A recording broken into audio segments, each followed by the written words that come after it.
I'd like to introduce Ursula today from CITEL to educate all of us on the ethical use of data. Thank you, Ursula.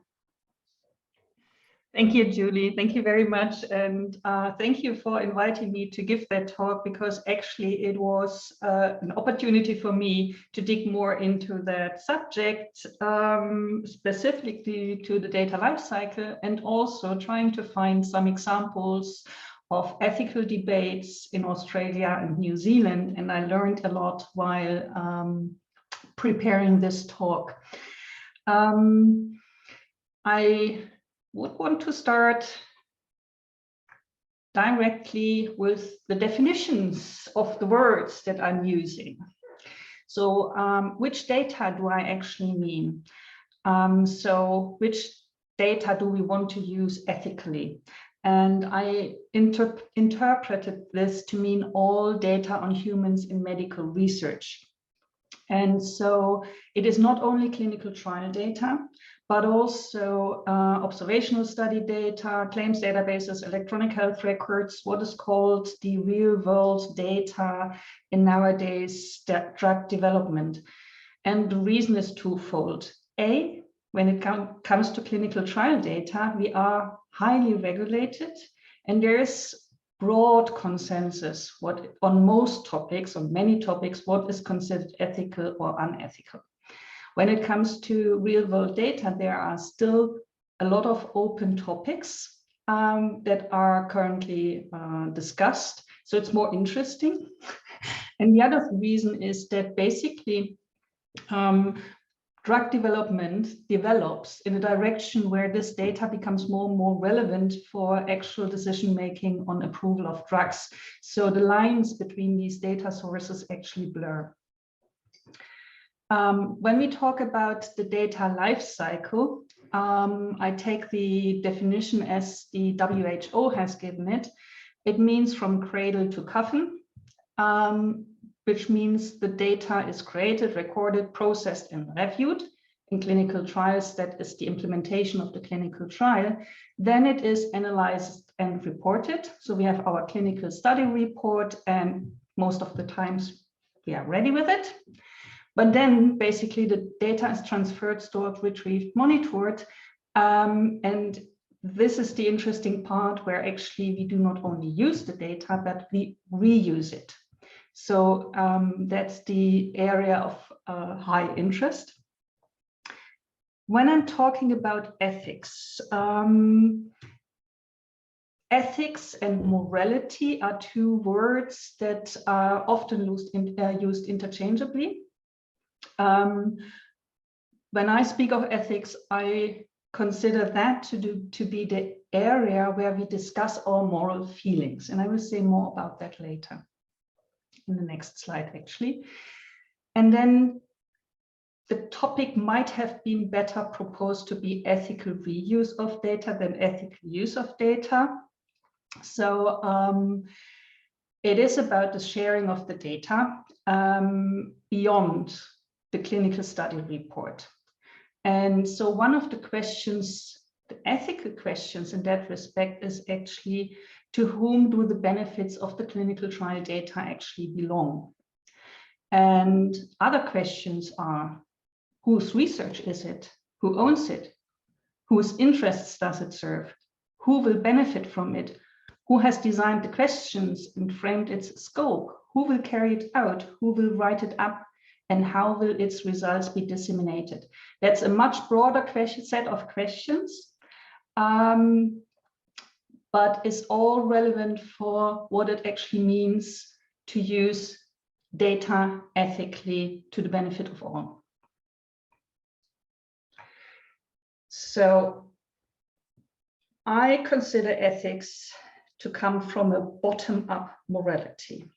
There's those people that believe ethics are coming from first principles, like human reason, or from God, from religious beliefs.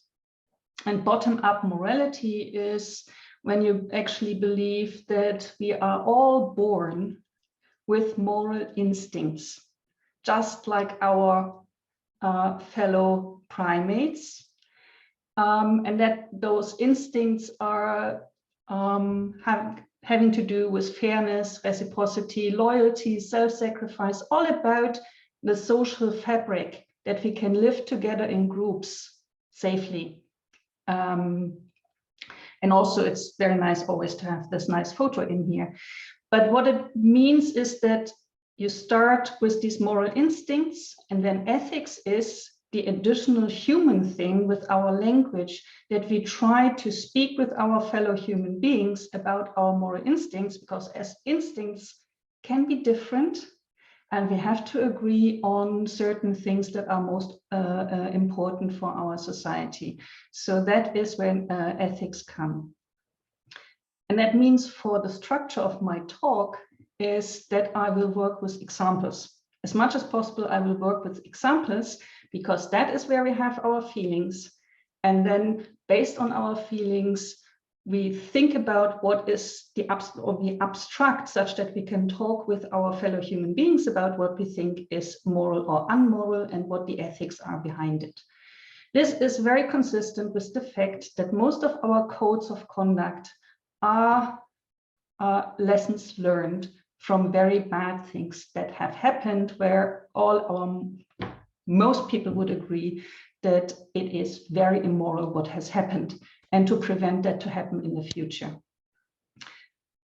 So that is why I'm using a lot of examples, and abstraction only comes as a second step. So why is it ethical to reuse clinical trial data, or to reuse data that is there? I'm giving here an example of a drug valsartan, where in July 2018, it was discovered that they have been contaminated with a carcinogen material. And it is a drug that is used worldwide very, very, very much, because it is against hypertension mostly. And I could only find figures on how many people use it in the US. It's 1.3 million. So you can imagine it is really used worldwide. It was a threat to millions of people worldwide that these products have been contaminated. Products were recalled, but it left the families and the physicians questioning how much their cancer risk has actually been increased. No later than September 2018, it was possible to tell everyone that it is not extremely dangerous in short time. So no hectic actions need to be taken, and there was a relief worldwide that actually the short-term overall risk of cancers certainly was not markedly increased. And everyone could read that. And that was possible because in Denmark, they have various data sources which they can link. So they needed here actually 4 data sources. So the individual level prescriptions, the cancer diagnosis, the hospital admissions, and the mortality and migration. And that came from 4 different sources. And there was a official that brought them all together on a personal identifiable link, and then de-identified and sent it off to the researchers. And this was done really fast. So also talking to mainly statisticians and maybe data managers and programmers, I think most of us agree that our clinical studies, we can plan our future clinical studies better if we have individual level data of other clinical trials. We can, some trials even don't need to be done anymore if the individual level data is there, because we can do subgroup analysis by merging data and pooling data sets. So the benefits from a statistical and research perspective, I would say, are apparent to the ones involved in these enterprises. So this has led the European Medicine Agency actually to start a effort to work to really publish individual level data of force and enforce a scheme that individual level patient data from clinical trials will have to be made publicly available, or will be made available for other researchers. And this has only started. So as of now, the only things that need to be published very soon is the what is in the clinical study report, and a lot of details in the of the safety analysis that have been run. And the objectives of that are actually not only the better information, the better knowledge that everyone can get, but also that there's more transparency, so the public scrutiny in their decision making. It's a little bit, I would say, something that is for the EMA themselves important, that they become transparent, that everyone can see that they do their job properly.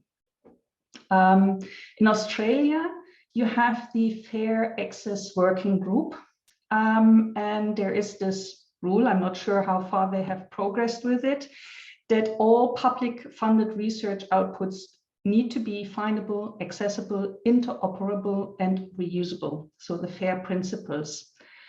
When you read in that working group document why they do that, there is, I would say, also two reasons.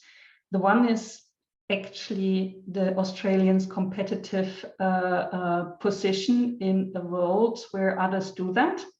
And so there would be the potential to lag behind. But also, as the last sentence says, the Australian research enterprise will be more accountable to the community it serves. So again, this is the public interest, the public health that will improve when you do this. So when you look into the concepts, the ethical concepts that people name, it is transparency, accountability, it is fairness, everyone gets the same information, it's the benefit for public health, and it's economic interests. Economic interests, some people do consider to be something ethical, others would not agree so much.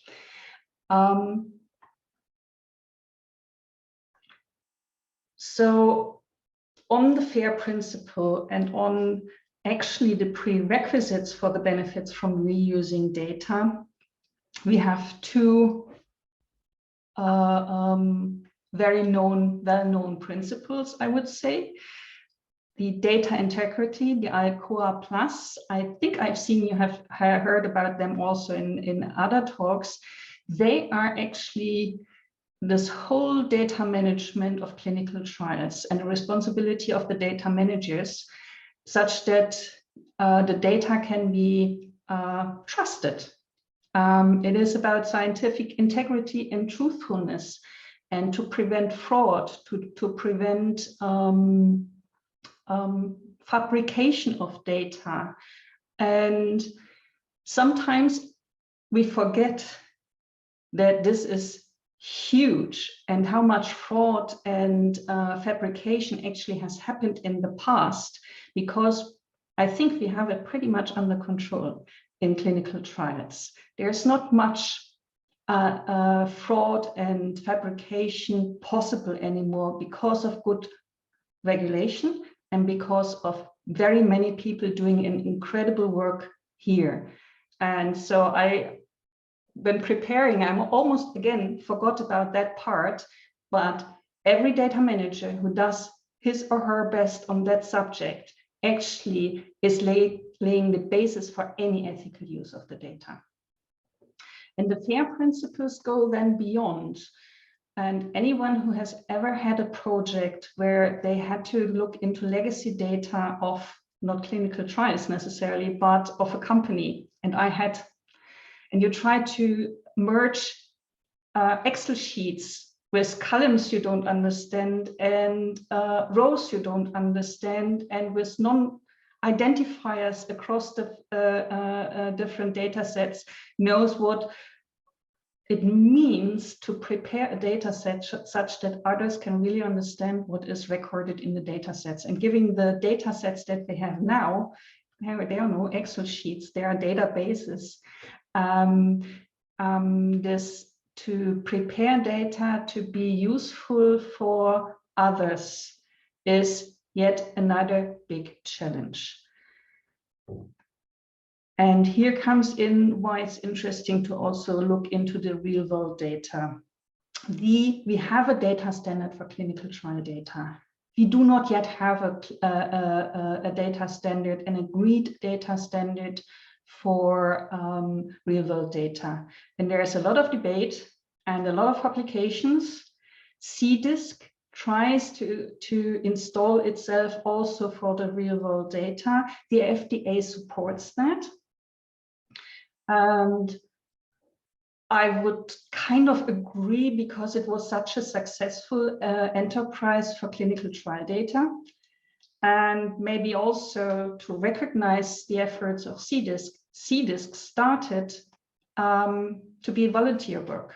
It was not done by industry. It was not done by regulators. It started because data managers and statisticians thought it would be a good idea.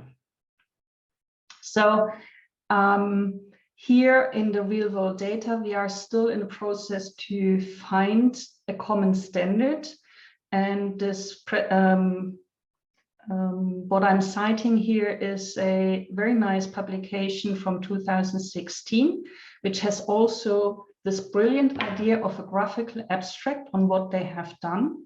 They have selected 4 common data models which are currently discussed: Sentinel, CORNET, OMOP, and CDISC, and have used criteria in 6 categories on suitability for a longitudinal observational study.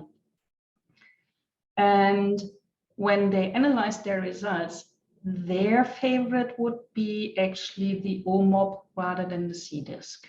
But this is to be observed where we land, and obviously it would be good to have a consensus such that basically those that developed OMOP and CDISC work together to have a final agreed standard for real world data, to have really the eye of the FAIR principle, the interoperable thing established.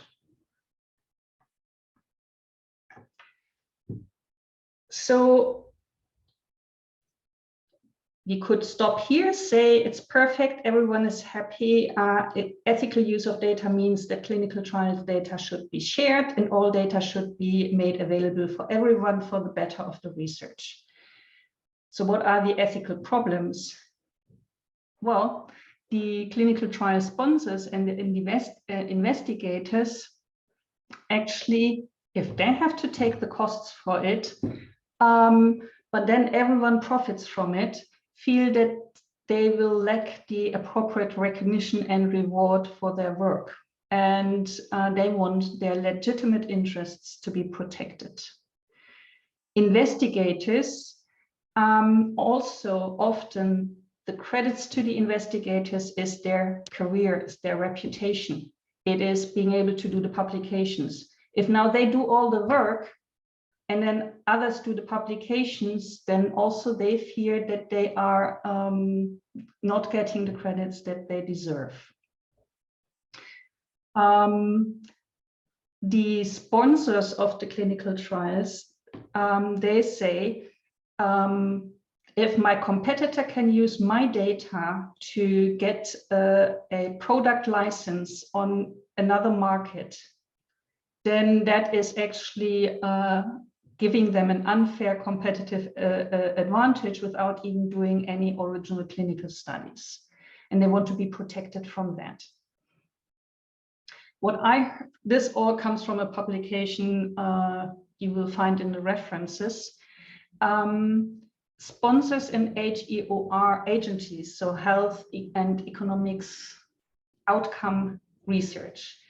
these people worry about the new EMA guidance, especially on the publication of very detailed safety reports, because they feel if these are made publicly available, as the current plans are, very fast after the product is handed into the EMA, that actually non-experts will run analysis on this data, and that will be rather confusing instead of transparent for the overall public. And they have quite some reason to say so, because that happened during the pandemic with the safety data from the vaccines, which was very fast published.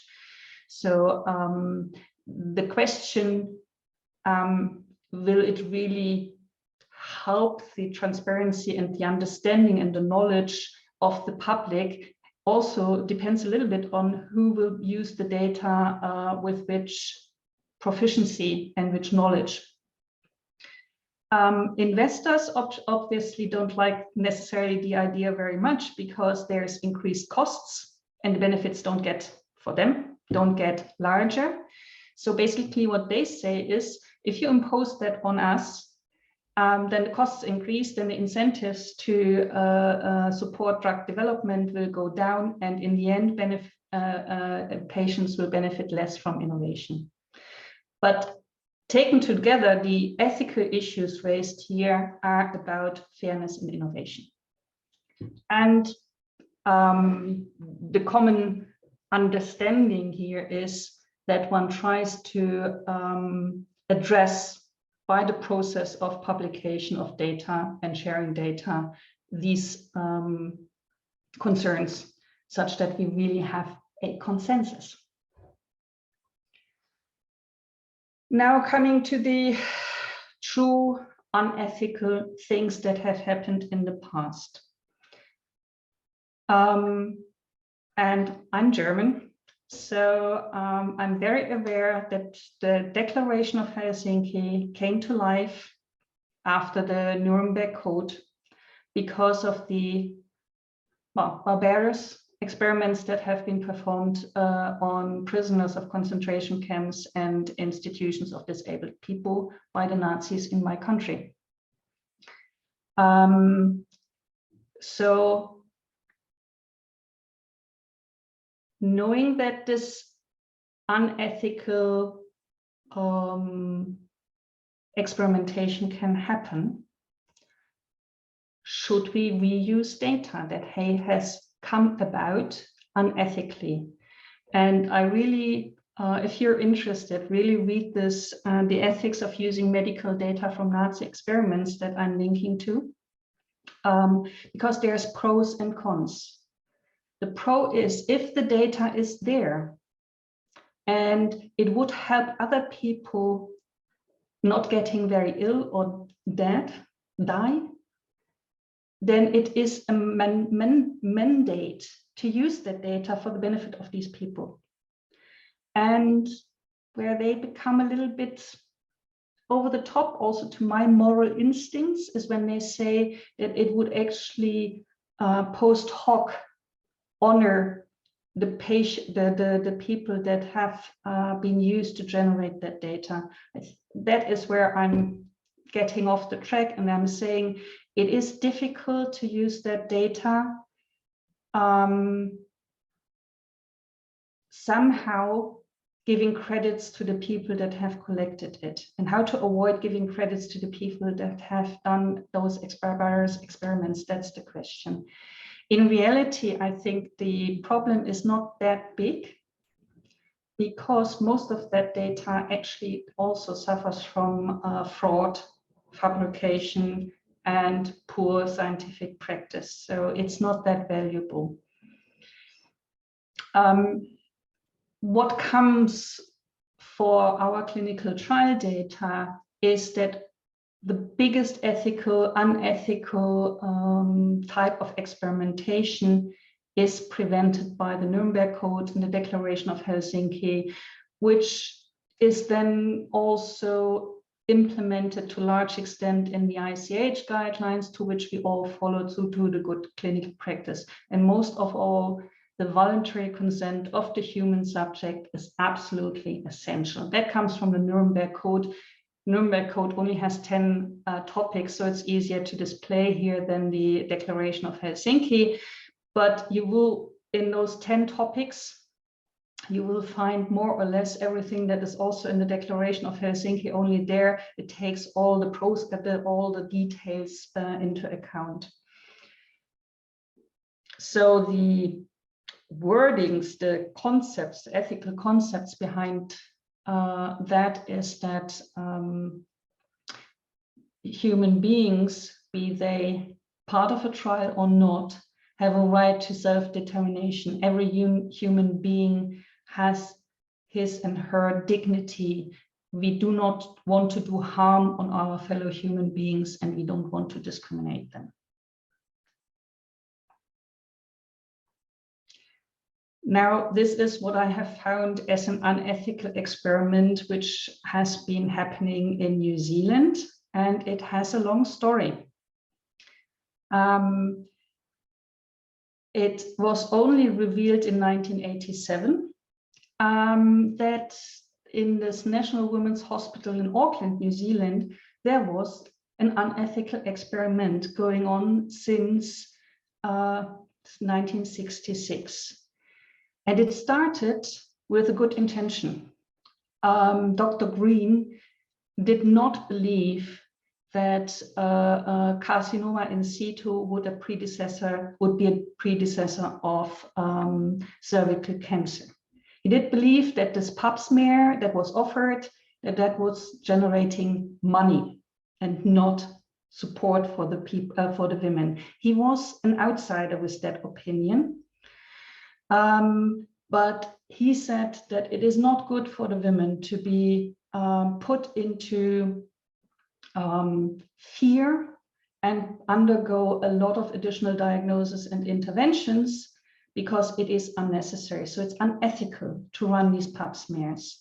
And you will hear these type of discussions again and again when it comes to screening procedures.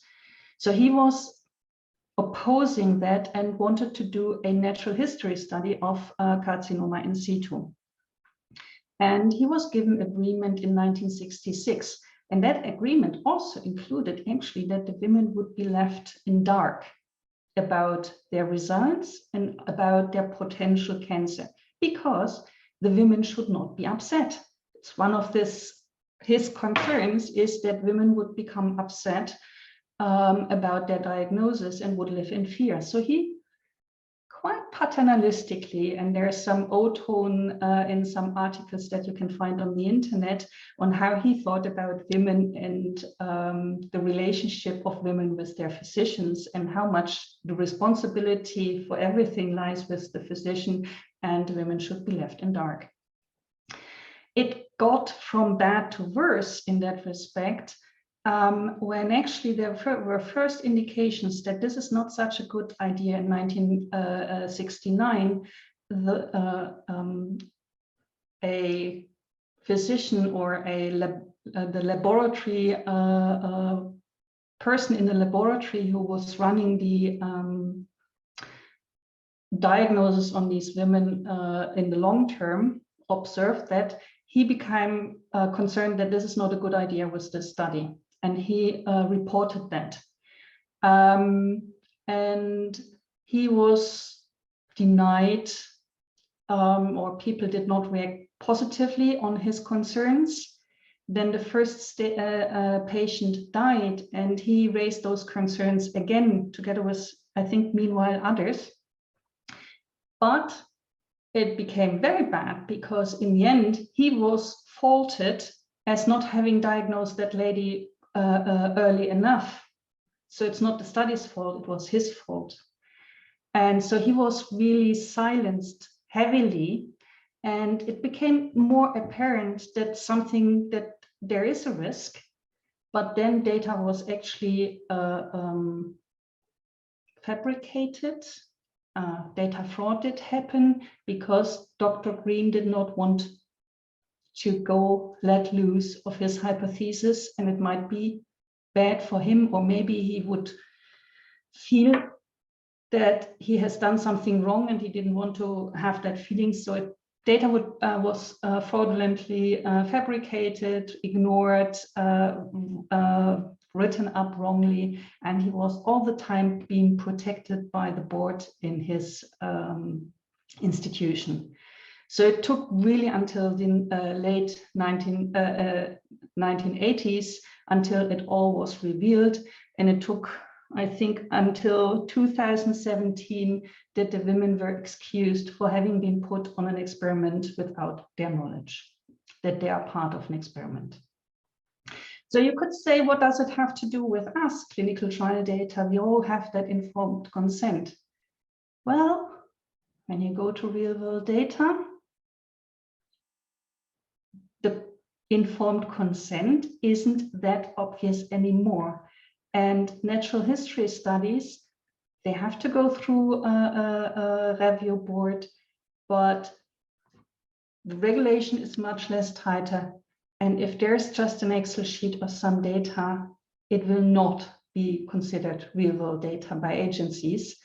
But I have seen companies wanting to use this sort of data where it's even not clear whether there was at any point it was at any point considered to be part of a study, because it's just the data that has been collected along the way of treating people.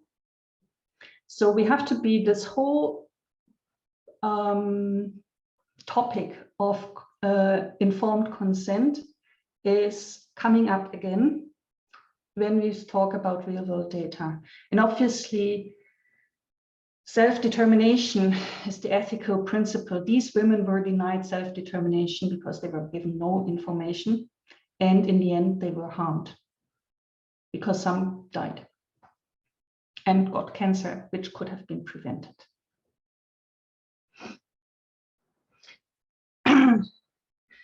And then, yeah, the risks of abusing data. The ethical term privacy and why we respect privacy. I regularly hear statisticians and data scientists who actually find privacy rules quite annoying. And so here I give a table on what can go wrong in the worst case scenario when people with mean intentions get data on private issues. Most of the time here it is actually ethnic, that there is some population registration that is used to identify people of a certain ethnic group, and then these people, forced migration is something very often, but also genocide is committed very often. And obviously, many of those rows belong to the crimes of Nazi Germany, but you also find the Aborigines in Australia, lower class people in China. When the genocide in Rwanda took place, it also only took place because whether people are Tutsi or Hutu was written down in their population registration, because otherwise you wouldn't necessarily even identify them. A very tragic thing is actually on the Jews and Roma in the Netherlands, where when the Germans invaded the Netherlands, the registries that were there were used by the Nazis to identify who is a Jew. Otherwise, they wouldn't have found out, but it was there, so they could use it.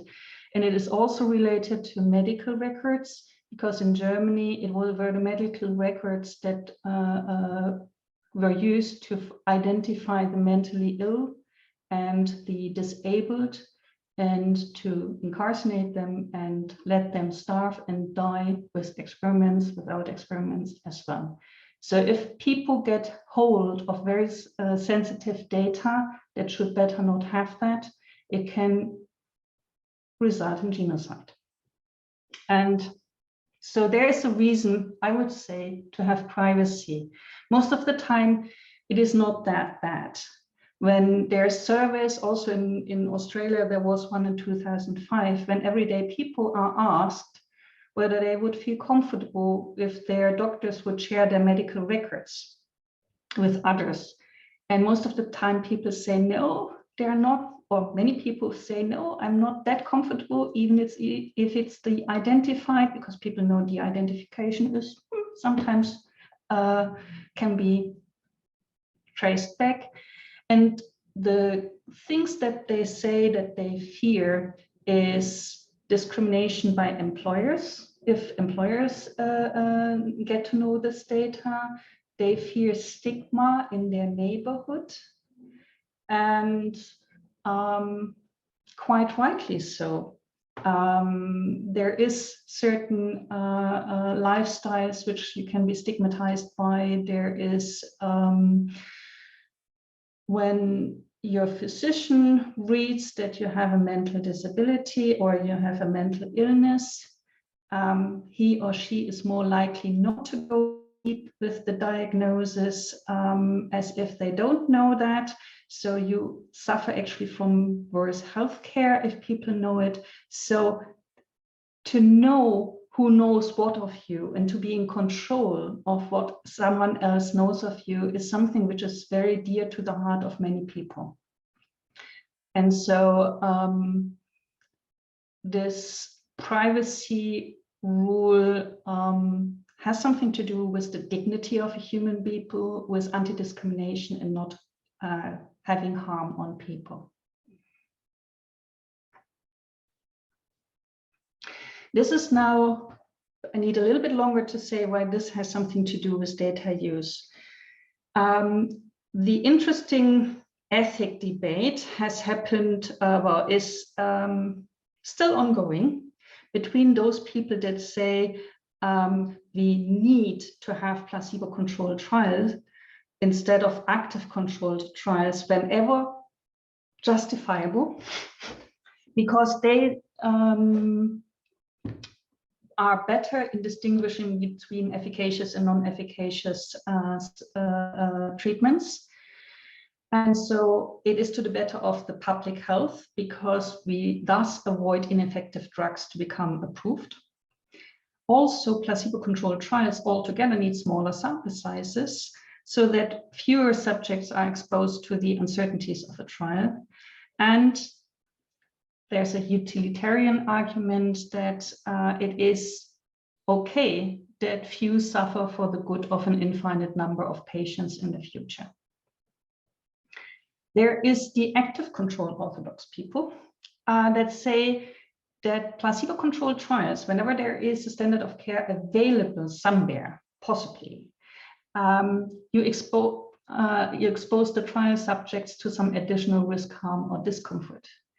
And so they, that is against the ideal of equipoise, that you believe in a clinical trial at the beginning that you do not know which one of the two actually is really better for the patient. That's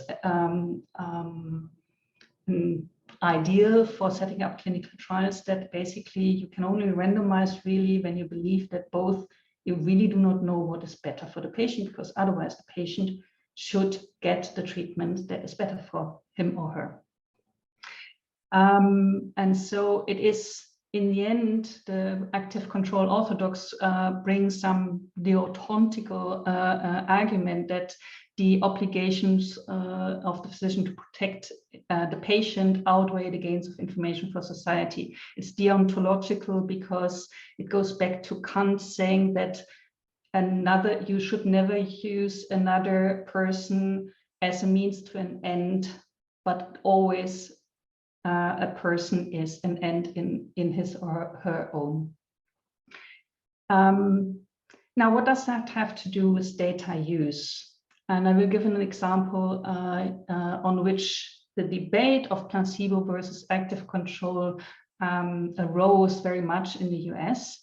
And that was a perinatal AZT trial, which is about preventing the HIV transmission from pregnant mothers to their babies. And most of that took place in Africa, in poor areas in Africa, and they tested a short course AZ regimen against placebo, knowing that placebo is not good. The equipoise wouldn't allow a trial where you compare the short course AZ regimen against a placebo. You would have to test it against the known best treatment, which is the long-term AZ regimen. And this reference 14 is quite interesting in that it says, well, that was not really the main problem here, because to those women and to their physicians, getting them on the trial was giving them at least a 50% chance to get something that might be good. The others didn't have any chance at all to have any treatment for them. But the true problem is that the known best treatment was not affordable to these women from whom there was a recruitment, but the active treatment neither. So all that data was not gathered to the benefit of the community from which these women came. And that is a larger concern also in this placebo versus active control debate. If all data is shared, you get even more into the situation where the ones that benefit may not come from the community that took the risk of the clinical trial. And that can mean that the poorer countries where there is no true availability of the active control, that in those countries there will be more placebo-controlled trials, but maybe on products that will never be distributed to their benefit. And you see that is actually in the publication of Skierka that I'm citing here, that when it comes to placebo orthodox versus active control orthodox, many African countries actually have a tendency to placebo orthodox. And that is for that very reason, that they want to protect their people from that. Other African, fewer, still want to have the benefit of having some new drugs available through clinical trials to their people. So the ethical topics are fairness, justice, equipoise, and not doing harm. And is sharing data enough for the better of the public health, for the better of the people? And I found it very nice to have this book, my citation too, which is on decolonizing methodology, as she goes much further in what she requires an indigenous researcher to do when he or she is researching on her population. And so it means, well, to have the respect for the people. And secondly, to meet with them face to face and discuss the research with them face to face. Look, listen, speak. And to really share, be cautious. Actually, 6, I would maybe need someone else to explain to me what mana really is, and to not flaunt your knowledge. And that has to me a relationship with initiatives. This is here now also from Germany or in the EU, that scientists must get to be more involved in communicating science, involving the normal people in the designing trials, in designing, posing research questions, and much more engaging them also in the discussion of results. And that is learnings basically from having lost quite some people to the anti-vaxxers, to very negative thinking about the science community at all, because we lost face-to-face interaction with them. So we can go beyond data sharing. We should actually engage more in knowledge sharing, and that is also related to being more patient-centric in our trials, to give them the information from the trial that has been run, and so forth. And that was actually the last thing that I wanted to say, except for having the references. I hope I made a good collection for anyone who wants to get deeper in some of the topics that I have raised. And now I would be happy to discuss with you, to get feedback, whether that was interesting or not. And thank you for listening. Thank you so much, Ursula. That's a great journey through from our earliest, maybe embarrassments in medical history up into the modern day. And I love finishing with the Maori quotes as well, involved in the grant applications over there, and that's assessed as a major part of medical research over there. That cultural respect. And that's a lovely word, manner as well. You know, the definition of a supernatural force in a person, a place, or an object. That was a beautiful summary. So I'd like to open it up to questions. Nobody's posted anything in the chat. So does anyone have any questions they'd like to pose?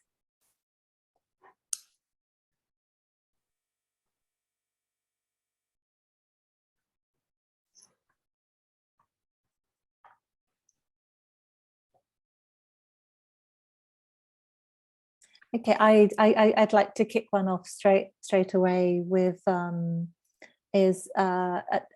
what about the consent process, and whether if an individual's consented in a clinical trial, how much should we move towards reconsenting them for reuse of the data? I know in some Australian HRECs ethics committees, there's a pushback on general, you know, general usage of data and these sort of open statements in our consent forms. I do acknowledge that reconsenting is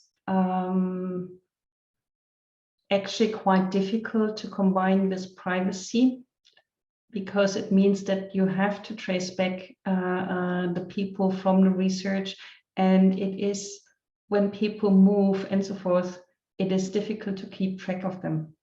So there, in reconsenting, there is definitely a problem. For example, if you do reconsent and the people moved but didn't tell you that they moved, you will lose all the people that are moving more often than others, which is a subgroup. So the subgroup of the people that have reconsented may be different from the others. So these are relevant concerns to the reconsenting. At the same time, when you look into this continuous dialogue and this integrated approach to keep people up to date what is done, the reconsenting would not only be reconsenting, it would also be keeping the people that were contributing with their data, keep them update on what their data is being used for, on what the potential results of all that is, so that they understand better how they contribute to the public health. I think it would actually help even more people getting involved in clinical trials, because they would really know much better on what they do contribute to. And I think my own feeling, if my doctors, when I heard that actually my insurance company also uses my data for all sorts of topics that I have no idea about actually, and they don't share with me, I don't find that nice.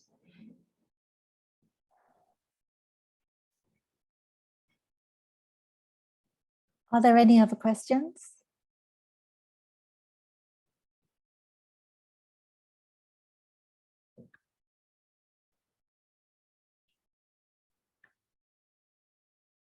Yeah, that's a really nice mark of respect as well, to feedback the information to individual participants as well, and acknowledge that the time taken up. I mean, I know some trials are able to pay for, you know, transport costs and other things, but it no way equates to the amount of time that it takes up with our participants for volunteering.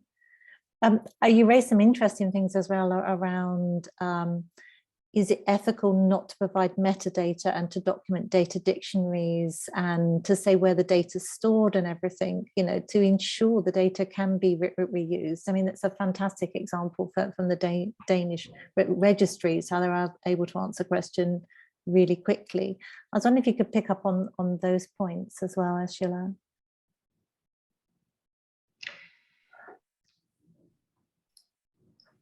In essence, I always consider that somehow I'm a statistician by heart in these things.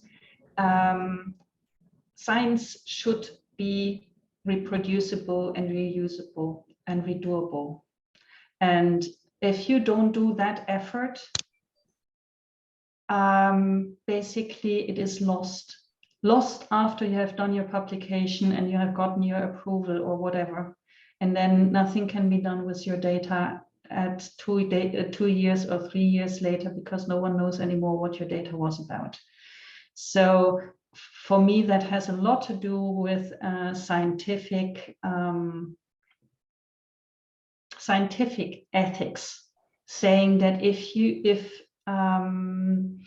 the data has been collected and it was on subjects, for me also on animals, that you only treat that data with the due diligence that it deserves when you keep that such that other scientists can possibly reuse it, scrutinize the work that you have done, identify errors in your analysis.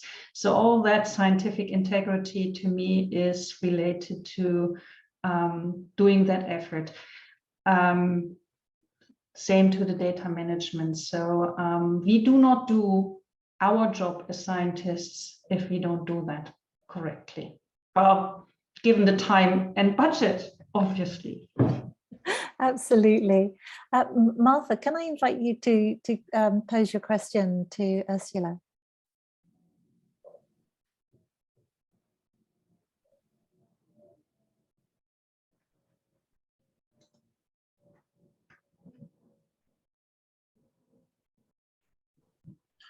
Sorry, Martha? Julie, I'm on the move. So I hope you can hear me okay? Yes, please go ahead. That's great. Perfect. Yeah, so my question was around when it becomes unethical to continue collecting data for participants who become, lost to follow-up. So, they've consented to be part of a study, but at some point during the trial, they don't attend the clinic visits, or they don't answer phone calls and things like that. But part of the trial, they have consented for data from medical records to be collected. So when is there a generally accepted stance, or I guess a rule or regulation for when we should stop collecting that data? So the person is not responding anymore to the clinical trial and not doing that visits, but you in parallel collected the real world data about that person. That's right. Yeah, that's right. Yeah. And it's a bit difficult because they haven't withdrawn, consent officially. Correct. That's right. Yeah. I'm wondering why it is impossible to reach out of them when there are still medical records being available. That means that at least their physician still sees them and has a relationship with them. So I wonder why it is okay to collect that data, getting it from that physician, but not talking to the physician about asking whether the person wants to withdraw from the trial or not. Have you, well, so what I'm saying is I don't know of any official rule, but I'm wondering how it can happen that it is possible to get further medical records, but impossible to get to the person to ask whether they want to withdraw consent. Yeah, so in some, I guess, unlikely circumstances, it could be that the participant had changed physicians or moved locations, and so their physician that they're seeing is not part of the clinical trial anymore. And so, you know, their data might still be collected in a central registry, but no longer as part of the clinical trial itself. So I can't say anything about any regulation that I would know of or be aware of in that respect. But personally, I would say if you try to reach out to that person, making the best efforts, and you cannot get to that person anymore, I would consider it to be a withdrawn consent, Great. rather than collecting that data further. If you lost the contact. Yeah, Martha, it's a really hard call. And I know some HRECs are increasingly asking for, particularly in the longitudinal cohorts, for the reconsent of individuals. And it's assumed not to be given unless you gain the reconsent, but perhaps annually. And definitely on some of the birth cohorts, I know that that's considered. Great. Thank you so much for your question. Anna, we just have a chance for one last question. Oh, sorry, my pronunciation is dreadful. Constancia?